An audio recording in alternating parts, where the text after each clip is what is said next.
The king was very old, but he had a handsome son and a beautiful daughter. The prince liked fighting very much. One day, the king called his children. He said to his son, "My son, you know what's going on. I think this is the right time for you to be the king." How surprised the prince was! He was still unprepared for this position, but he didn't dare to refuse it. So he decided to leave the city and went to Honolulu. And he disguised himself as a common person, and nobody recognized him. He sat a job in Honolulu place, and the king there was very happy, gave him a prince position. Until one day, the king ordered his prince to go to the city, because he wanted the princess to be his wife. How much else the prince was? He had to go to the city and meet his father. He was very sure that his father would be very angry to hear that he was not alive and didn't take the king position. But he didn't dare to refuse it. So, one morning, he got a good idea to avoid his father's anger. He used a mask of a giant face, and it worked.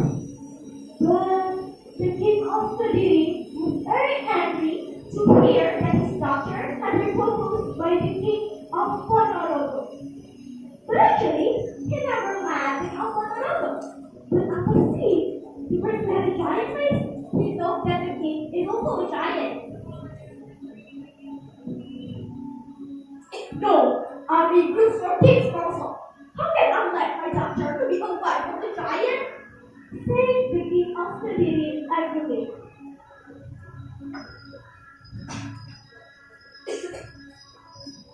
"No, your highness, you are wrong. The king of the city is a handsome man.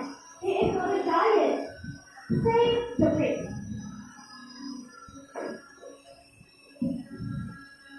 "How can I believe you? Just look at you. You're his prince and you are a giant. So I no doubt that your king is also a giant," said the king of the city angrily. "Your highness, will you believe me if I tell that your son who left you many years ago?" asked the prince.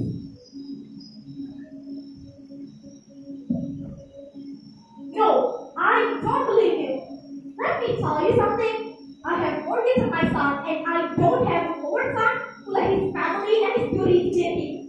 And about you, you are a giant," said the king of the city angrily. And suddenly, there was a light, and the mouth of the prince was not open. The prince was very sad. The princess was very sad too.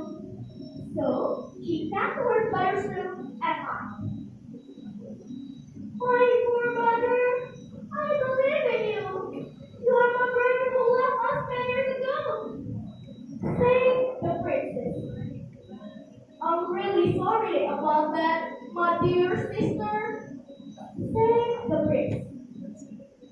"My brother, I'm really sad about your fate, but I'm sure that there's ways with your fate back again. And I'm so sure that if I accept your king's proposal, your fate will return. So tell him that I accept his proposal, but with condition. He will come here accompanied by folders of clients." Early in the morning, the prince went home to Honolulu and told his king about what happened. So the king ordered him to do what the prince and his son asked.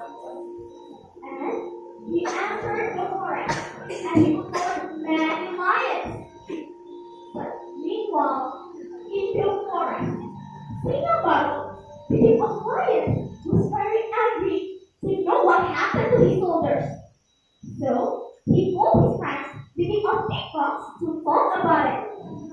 And on the sunny days, when the king of Portugal and his soldiers were on their way to the city, they were hooked up by Singapore and his soldiers.